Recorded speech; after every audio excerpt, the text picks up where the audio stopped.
Hello, everyone. Welcome to the third episode of the Foot Basket Podcast. Not the first, but the third episode of Foot Basket Podcast. So happy to be here.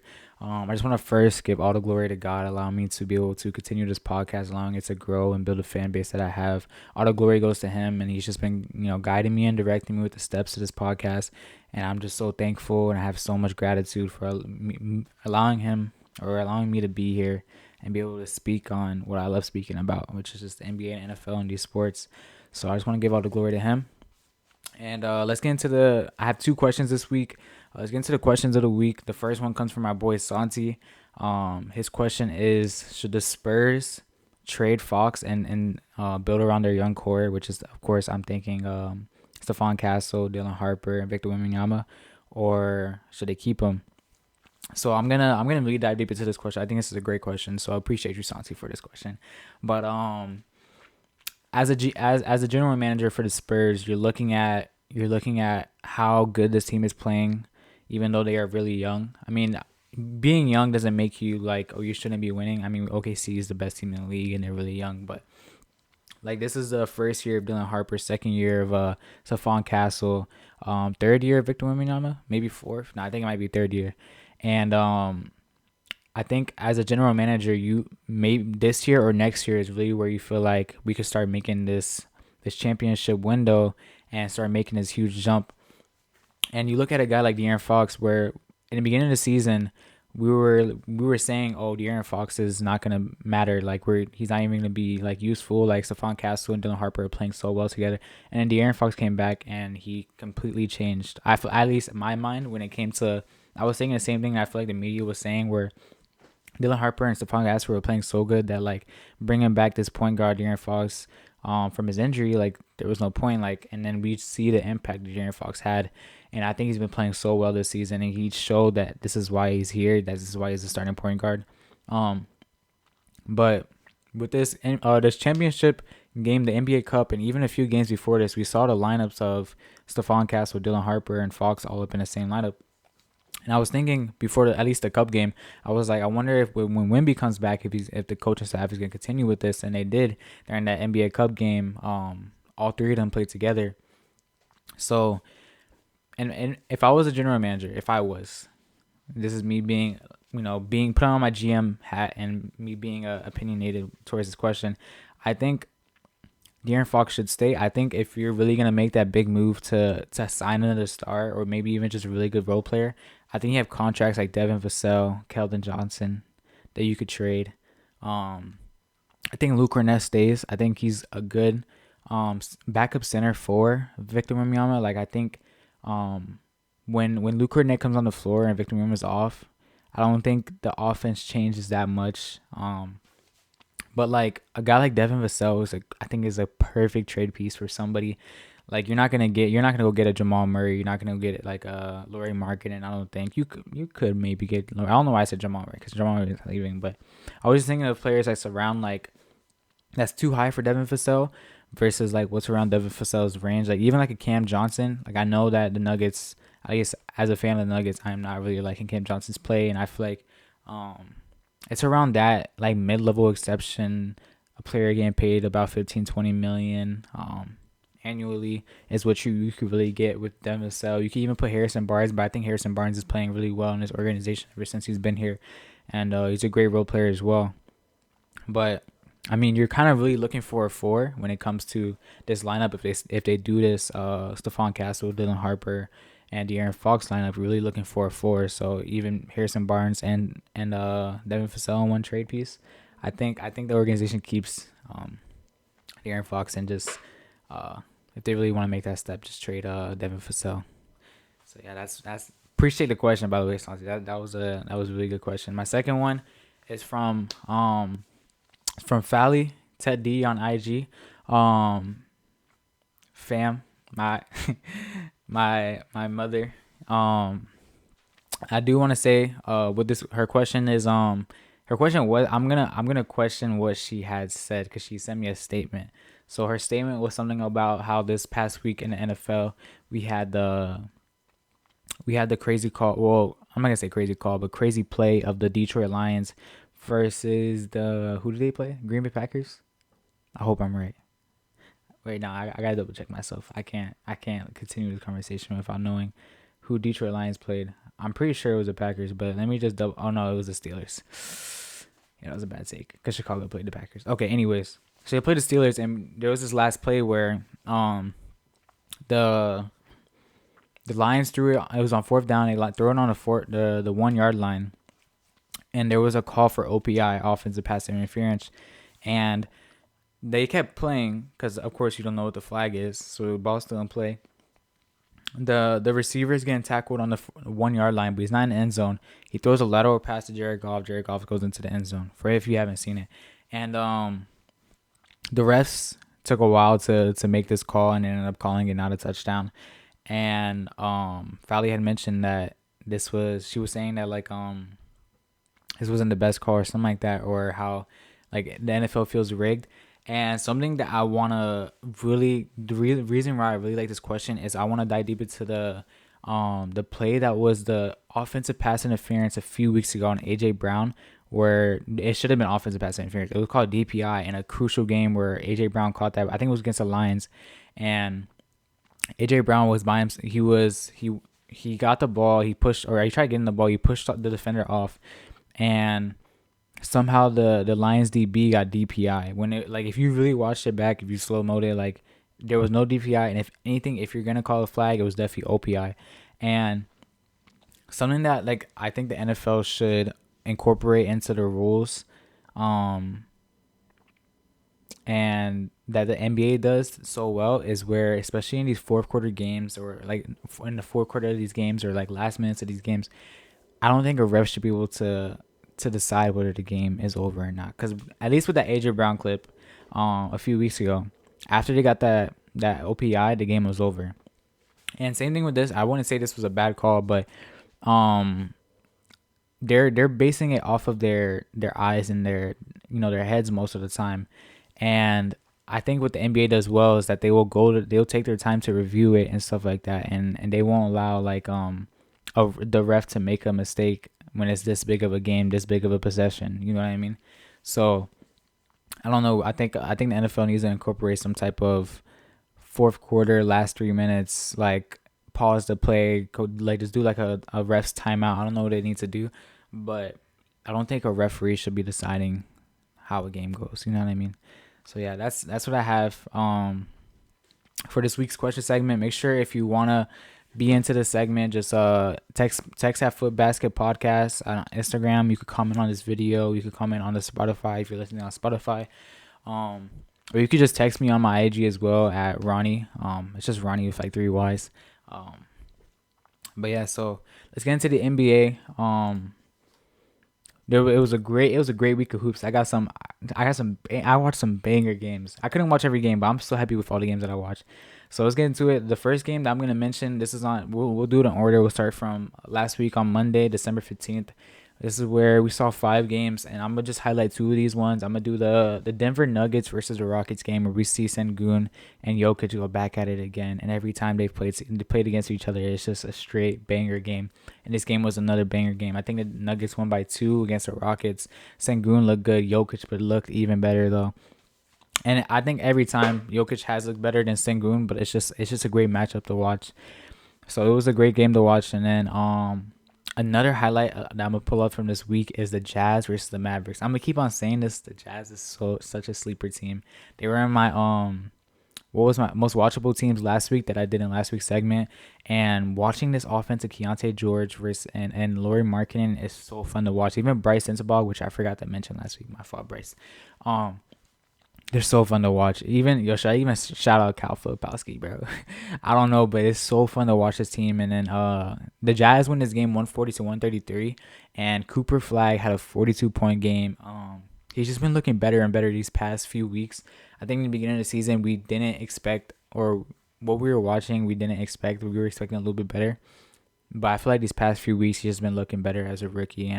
And for him to drop this 42-point game, it just really shows that he continues to grow. And we'll talk about him later in this week with another Mavs game. Let's go into December 16th, where we see the Spurs and the Knicks in the Cup final. This game was another banger. This is also going back to what we were talking about, Fox and this lineup. They were the coaching staff was comfortable with running this lineup like for multiple like over 10 minutes of these three together with Castle, Harper, and Fox. And the game was great. I know Wimby didn't start, but it was a great game. It was I think the NBA Cup is becoming way more serious than it was its first year, and I'm happy to see that for the league as a fan as well. I really watch this game as a fan, to be honest.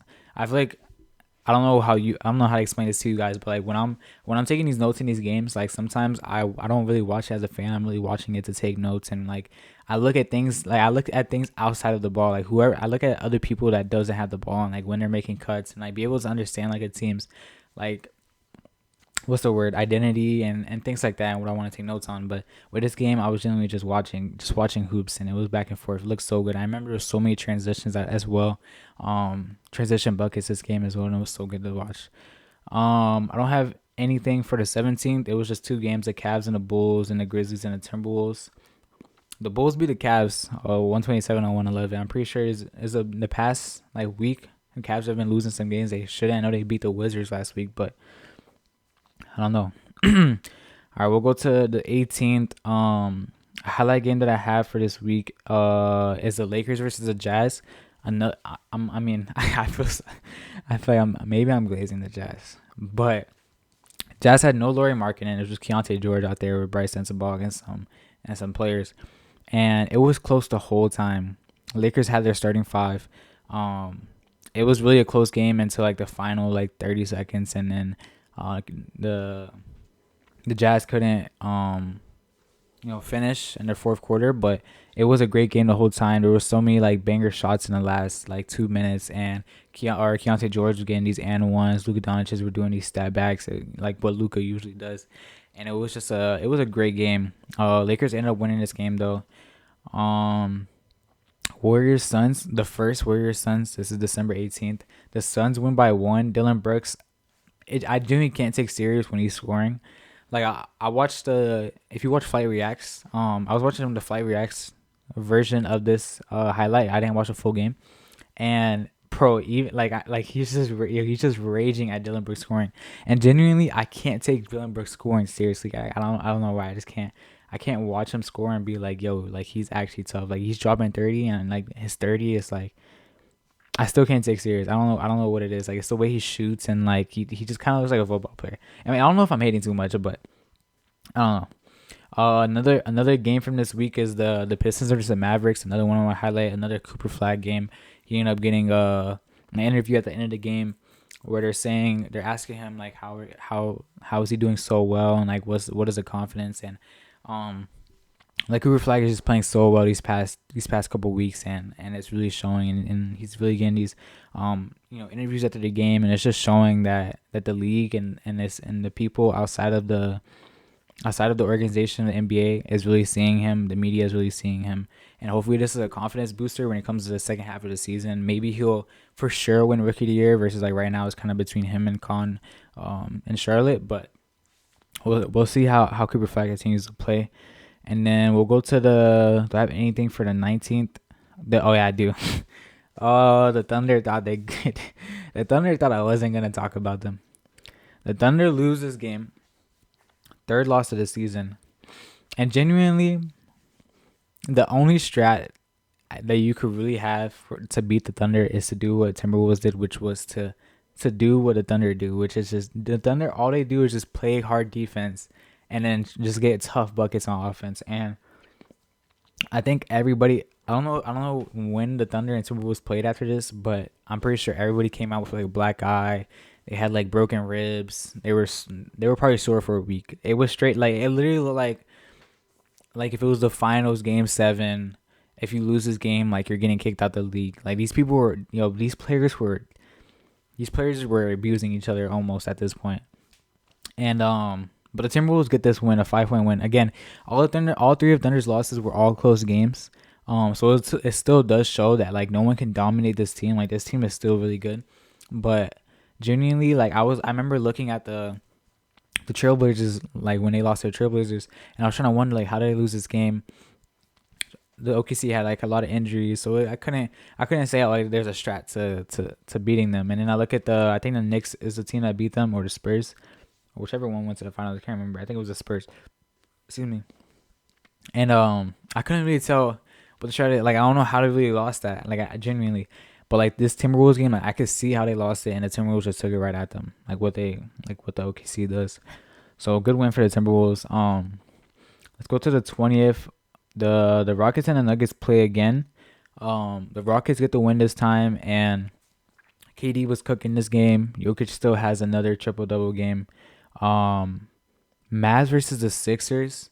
You could finally like genuinely when AD is on the floor going like I'm gonna combine this game and the game with the Pistons that they had on the 18th.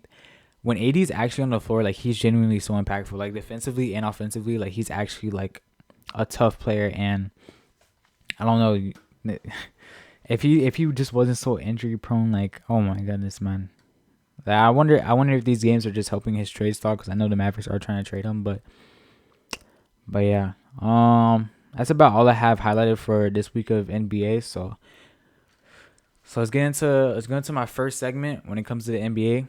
We're gonna be talking about first time All Stars. Not only I think there's definitely some All Stars like last year, like Trae Young, and some other players that like may not be playing as good as their All Star year last year was. So I also think there's gonna be some people that are gonna be injured or won't be able to make the All Star team. Is there a I can't remember if there's injury requirement for the All Star team or days missed requirement for the All Star team. I know there is for the All NBA and like end of season rewards, but I don't know about the All Star game. But either way, there's gonna be some people that still like it's gonna be injured. So let's talk about some first time All Stars, and I think there's some banger names up here. I do want to get my flowers and my honorable mentions to Josh Giddey. Josh Giddey, you won't be talked about today, but I see you're hooping. Don't worry. Let's talk about Chet Holmgren. I see you hooping. I don't know if you're gonna make All Star team, but I see you hooping. Don't worry. And then Jalen Duren, he could win Most Improved, All Star. But hey, I see you hooping, bro. Don't worry, bro.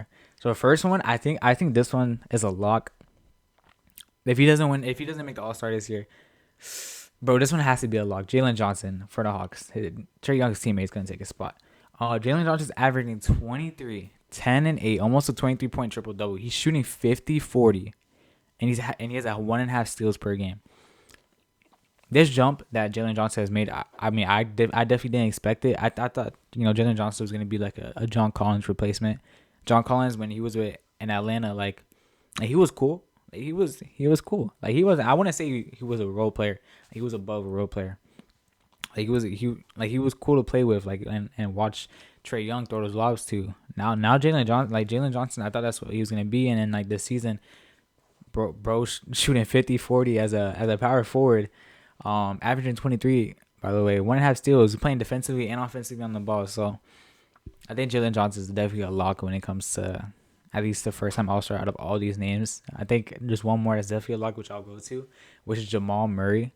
If Jamal Murray doesn't get his Jamal Murray's been averaging like the same amount of points every year, and they still sleeping on Jamal Murray. I know he had this interview where the media person asked him, they were like, what do you have to say to the people that vote for the All-Star game? And he just said he was like so simple. He was like, don't worry about him, I still keep hooping or something. Like he said something like that. Like he just like he knows that like he's hooping, and I mean he's acting like it doesn't affect him. But I mean I don't know if it does or not. But genuinely, like this has to be the year that Jamal Murray wins it. I mean he's been so clutch as well for the Denver Nuggets. So when it comes to these closeout games, he's had a 50-point game already. He's averaging right now 24, 4 and 6. He's shooting 48 and 42, and he has a steal a game as well. So he's basically shooting 50, 40. I don't know what his free throw is, but Jamal Murray's been playing amazing as well. So I think that's another lock. I think possibly we'll go to Jamal Murray's old teammate, that boy in Brooklyn, MPJ. That boy is just a shooter. He don't pass the ball. He has 3 assists this season. That has to be capped. So it has to be all transition. No cap, because no way that man MPJ is passing the ball. But like realistically, this man's averaging 25 right now. I mean, I know he has no teammates, and I think Cam Thomas has been out. But this man's averaging 25, 7 and 3. He's shooting 50, 40 right now. And there's like a lot of offense that's ran through him, and I think he's averaging a lot of points on this great efficiency. People could see him or being voted as an All Star, first time All Star this year. Genuinely, like he's getting the Nuggets points. I don't know if the Nuggets are gonna be able to stop anybody, but like right now he's getting them tough buckets, and I mean it's good to see just MPJ just chuck up shots, but excuse me.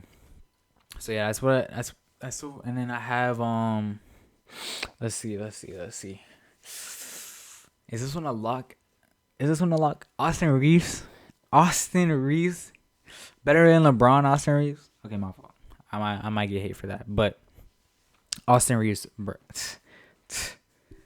who would have expected bro to turn to I don't even know, turn undrafted, by the way, undrafted. Like he was hooping like at Civic.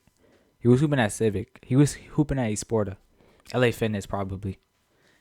And now he's averaging. Let me double check it. Let me double check this man's stats. He's averaging 27, 5 and 7. Does he have a steal a game as well? He has a steal a game. He's averaging exactly one steal a game, and he's shooting 50-36. And genuinely, like just with the eye test, like watching Lakers game, you could see how much the offensive impact Austin Reeves makes. Even if he doesn't get the ball, they had to step up to him. They had to step up to him outside of 3 point line. If he's at the logo, you can't be too far away from it because he's gonna shoot it. And he gets tough buckets, man. And I mean, genuinely, like when Luka was out and LeBron was out, like watching Austin Reeves have that 2 weeks of just, bro, yo, Austin Reeves out here watching. He must have been watching MJ clips, bro. No cap. He was on YouTube watching MJ clips for a week before the season started, and that must have been what happened. So yeah, I think Austin Reeves could be a lock. I mean, he is hooping. We'll see how much it lasts. Like I don't know if his numbers are gonna go down as the season goes. Since LeBron's now started, he started to score. Like the first 5 games, he did not want to score the ball. I mean, bro, literally hit 10 points and went to the bench. So and then he had an 8 point game. So, but like now LeBron's hooping now. He's starting to score. So we'll see if Austin Reeves' numbers go down. And then lastly, I think this would be a sleeper pick. I don't know if he's actually gonna make the All Star, but he's been hooping, which is Denny in Portland. Let me double check his stats as well. He's averaging 27, which is 27. I mean, he doesn't have anybody else in Portland that could really like get buckets. And then he's averaging 5 and 7. His efficiency isn't that great. He's shooting 37% from the field, but you can't just look past 27 points per game. And he also plays defense as well. I think he would be a great trade piece. Never know. Can we pick up Denny, please? He would be a great trade piece to like. I mean, I think if he went somewhere else, his numbers would definitely go down. Cause I wouldn't see him as a first option. He could be a second option player on a team, but then he has been hooping as well this season. So, these are what I have for my first time All Stars this year. We'll just do one segment for the NBA. Same thing for the NFL. We're doing one segment this week. But yeah, I think my locks had to be Jalen Johnson doesn't win All Star game this year. I'll be flabbergasted. I think Jamal Murray deserves it as well. Austin Reeves is hooping. I don't know if he's a lock though, but I think Jalen Johnson is definitely a lock. Jamal Murray is like an 80% lock. But yeah, so that's all I have for the NBA. So let's get to the NFL. Oh my, I couldn't wait to get to the NFL, bro. Straight banger week, bro. Oh my, I don't know, the script writers for the NFL were cooking. They were writing heat. So let's get to this.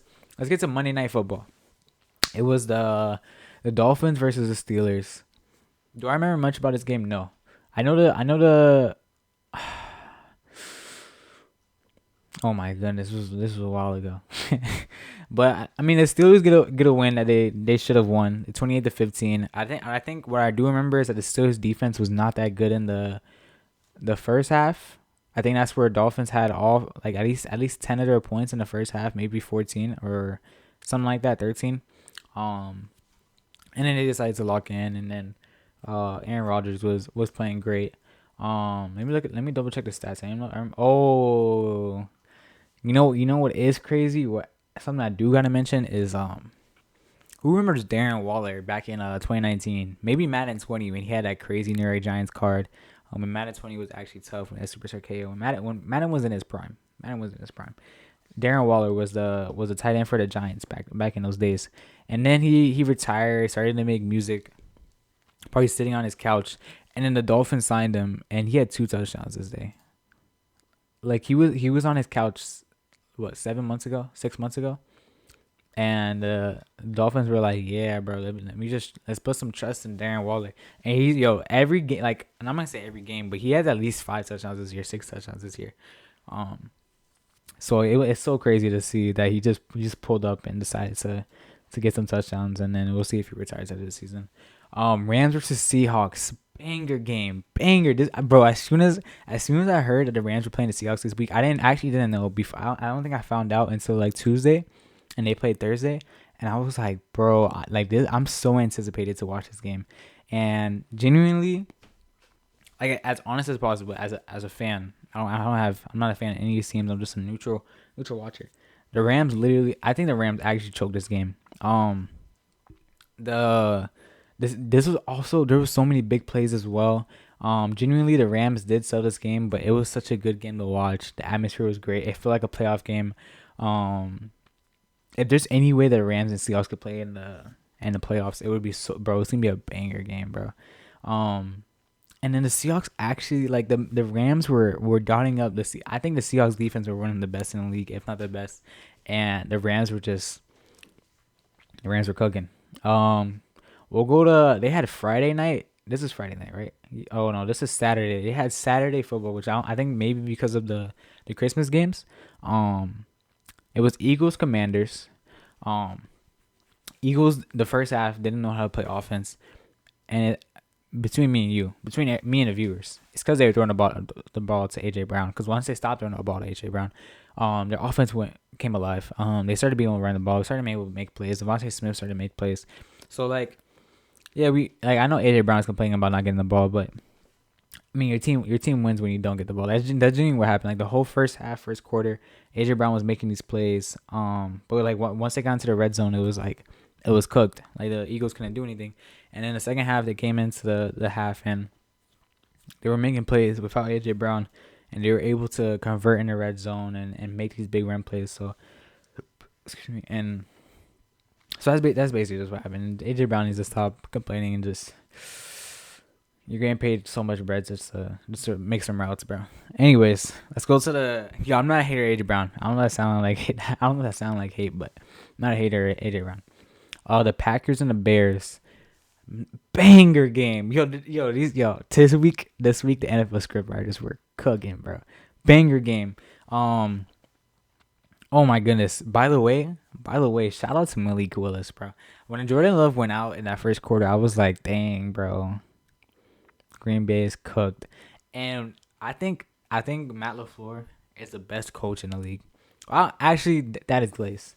I'm basing his coaching status being number one based on one game, because I don't really pay attention to the coaching and the play calling and stuff like that. But I genuinely watch this game as a podcast creator about the NFL, not as a fan. And something I really noticed that Matt LaFleur did so well as a coach, and it shows that to be that he's a good coach, is when Malik Willis came in, right? The Packers immediately started creating this ground game that the Bears couldn't stop, and as the opposing team, as the Bears, as the head coach or defensive coordinator, right? When you're getting attacked on the ground so heavily, heavily, that you start to adjust to that, and that then opens up the pass game for Malik Willis to be able to make these runs, make these passes. It makes it so much easier for him. I think if they didn't establish this run game, Malik Willis's game would have been so much different. I don't think he would have been as efficient as he was in making these big plays, because the pass game opened up because of the run game that the Green Bay was establishing, and that's what the run game does a lot. When you have a good run game, it makes your pass also good as well. You see this with the Philadelphia Eagles, where you the defense is gonna have to stop that run because you can't keep allowing 10 yards per carry. But then when your linebackers are blitzing or are guessing this run, this opens up play or spaces in the field for your quarterback to then do play action or to run out into space and make a play. So I think Malik Willis played so good for what we probably expected. But the Bears end up getting this win. Caleb Williams, that final touchdown was so crazy. I know. I saw this clip where the DB that was on DJ Moore, he had like taunted him like a few plays before, and in that last play, like the same DB, I think it was McKinney, was on DJ Moore for that touchdown, and then it was so crazy. This game was a banger.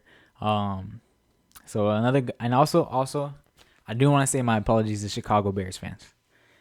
Before this Sunday, right?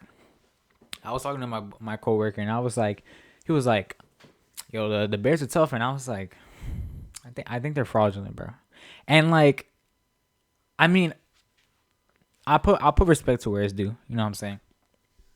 I also don't think this was the full Green Bay Packers, like, what is it called? They didn't have Jordan Love, right? They had Malik Wilson. I still think the Green Bay Packers played well. And the Bears get this win, which is a really close, like whoever wins close games are, like, of course, a better team. But for the Bears, like, they've won a lot of close games against a lot of good teams, and that shows that your team's good if you could win these close games when it comes to these last minutes, last plays. If you could win these close games, then you're a good team. But I do put respect to where it's due. Like, I don't know if they're fraudulent. We gotta see, like, continue how they play for the rest of the season. But I'll start looking at the Bears and think be a little frightened if they play the Broncos or anything like that. Let's see if there's any games that I've highlighted here. Oh, I was watching the Chargers and the Cowboys. I was actually watching the highlights today, and if you're not betting the over on the Cowboy Charger game or any Cowboys games, I don't know what you're doing. Also, second half Cowboys, I don't know what happened. Also, yo, George Pickens got to be the best big play player in the league, no cap. Like, he's genuinely, like, I mean, I can't remember. Like, I know in the Steelers, like, he was making big plays as well, but this is getting out of hand at this point. Like, he has the most. I'm pretty sure he has the most reception yards, and like, I don't think he has. I think Justin Jefferson has better talent than him. I think Jamar Chase has better talent than him. I think, bro, genuinely, I think CeeDee Lamb has more talent than him. I don't know. Maybe he genuinely is the best wide receiver in the league. I don't know. He's probably not, but like, it's just so fun to watch Cowboy games because people just make big plays. Like, Quentin Johnson had like a I think it was one hand. It looked like one hand to me. Where Justin Herbert threw this bomb, and it was a one hand catch. And it's just because the Cowboys have no defense, so like, quarterbacks see your defense and they just see like a full meal, and they decide to throw like 300 yards and straight bombs on their team. Um, we'll go to my Broncos. Oh my freaking goodness, man. Okay, as a Broncos fan, right? I know a decent amount about my team, and what we like to do, right? We like to start off games and, like, we want to be behind. We want to make this comeback, make it on the NFL page, be the most popular team because we made this comeback, blah blah blah. And they do this a lot where they start off games so slow, and today in this game they just, like, they couldn't come back. Like, after, like, they started off the game so slow, and they couldn't come back from how big of a deficit we went into. Um, I have nothing else to say besides. I mean, the Jaguars did deserve this game. I think the Jaguars played really well. I think the Jaguars also one of the only teams in the AFC. Yeah, only one of the only teams in the AFC that I'm, like, actually worried about. The Bills as well. If we play the Bills or the Jaguars, those are kind of the only two teams I'm really worried about, to be honest. Um, I'm not really worried about the Patriots. Not yet. I think next year I'll be worried about the Patriots. In the playoff series, I'm not worried about the Patriots. But I don't know why the Broncos like going behind. We'll go into the like the Steelers Lions game. Another banger game.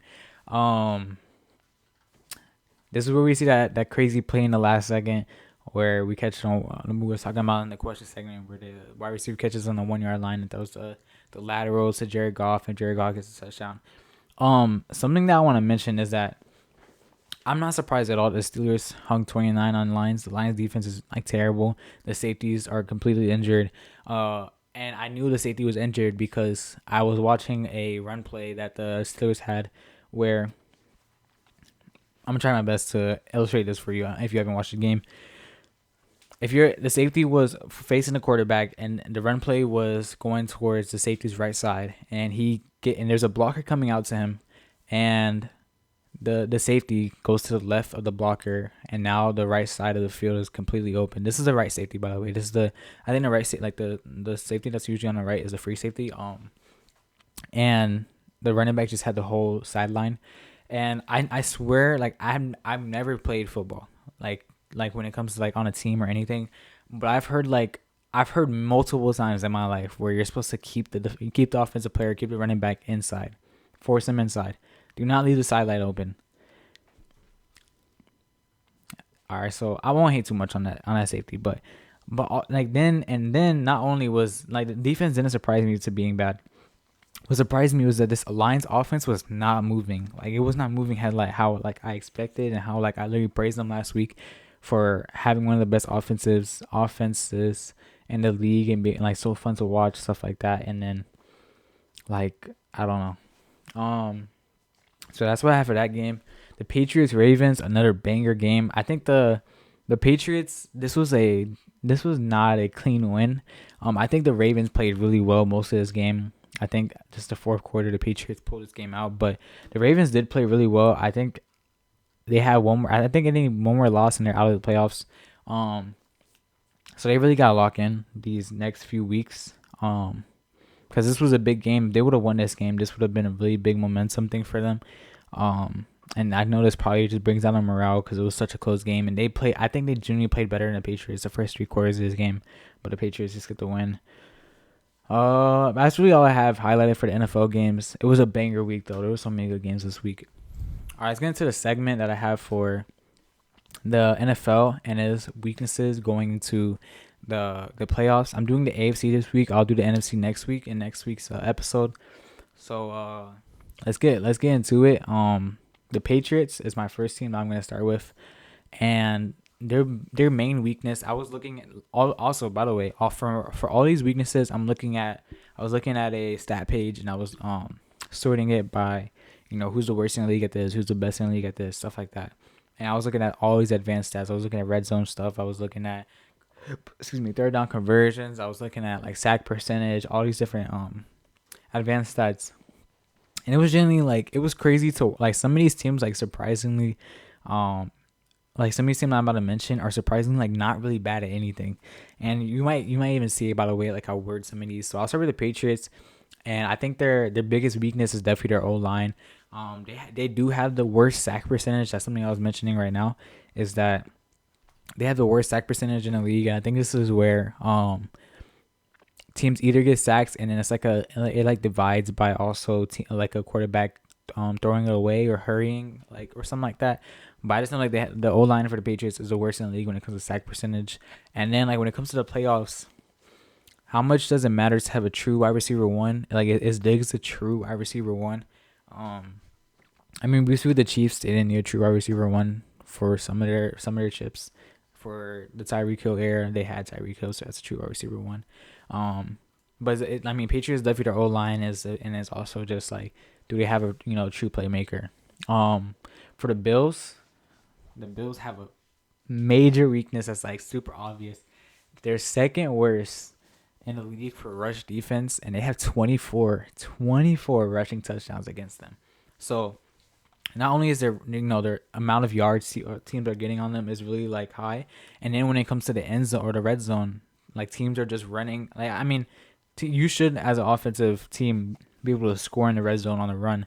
But teams it's 24 rushing touchdowns against them. That's like 2 per game, something like that. I don't know if my math is mathing. It's like 1.8 per game or something like that. And they're like one of the worst in the league when it comes to the amount of rushing touchdowns against them too. And there's a team called the Titans in the league. There's a team called the Las Vegas Raiders in the league. There's a team called the Arizona Cardinals in the league. And Bills, you're somehow worse than them. My fault. No hate on those 3 teams I just mentioned. I just had to state what was facts. Let's go to my Broncos. What I was just mentioning earlier, during these NFL recaps is they love starting so slow, and it's just we cannot do this in a playoff game. In a playoff game, like you start slow and the game might be over already. Like I don't think the Denver Broncos are like the New England Patriots 3-28. They're not pulling that off. And I'm being real. I'm not delusional. Like I know my team. We're not pulling no 328 like comeback. We've had some crazy comebacks this season. Like that New York Giants comeback was insane, but we can't like the biggest weakness is especially if you're the other team. Like if as long as we just like start strong and just play normal the rest of the game, Broncos are cooked. And then also something that was crazy that I mean, as a fan watching these games, I haven't noticed that much, but the Broncos had the most penalty yards out of every team this whole season. It's something like 2,000 yards. I think the second team was only had like 1,800, but the Broncos had the most penalties and like for like however many yards they've lost or like how much the penalties were, stuff like that. Um, crazy amount, crazy amount. So that's also a big weakness as well, is that they're giving away all these penalties and for so many yards as well. Also something I want to go back real quick to when it comes to that Broncos game versus the who do they play again? The Jaguars. I'm gonna add this to their weakness. Riley Moss. Riley Moss is our weakness. Okay, Riley Moss. Literally during this Jaguars game, he had got cooked, like burnt bad, terribly, and I think the Jaguars scored, and then they went for a two, I believe, and then Riley Moss went and had a crazy play defensively. Riley Moss is genuinely the biggest. He has either such a big play or he get big played on, and like I remember there was a DB on the Bengals. I know he was really good. I can't remember his name though. He was a little old, and it was during their Super Bowl, and he was getting cooked all game, like all game. And I'm genuinely scared. Like we'll go into the playoffs, and Riley Moss is not gonna have a good game, and he's gonna have only big plays on him, and we're just gonna be cooked because of that. So I'm gonna put that as another weakness. And I'm hating on my own player. I mean, I'm just saying the facts. I'm not delusional. I'm watching Riley Moss get cooked all the time. And out of nowhere, he'll just make this crazy like big play, like defensively, like a quarterback will try to throw a bomb on him with wide receiver on him. He'll make a crazy play, and like that's cool and all, but then he gets big played on next play. So it's just that's definitely. I mean, that's definitely a weakness. Let's go to the Jags. Let's see.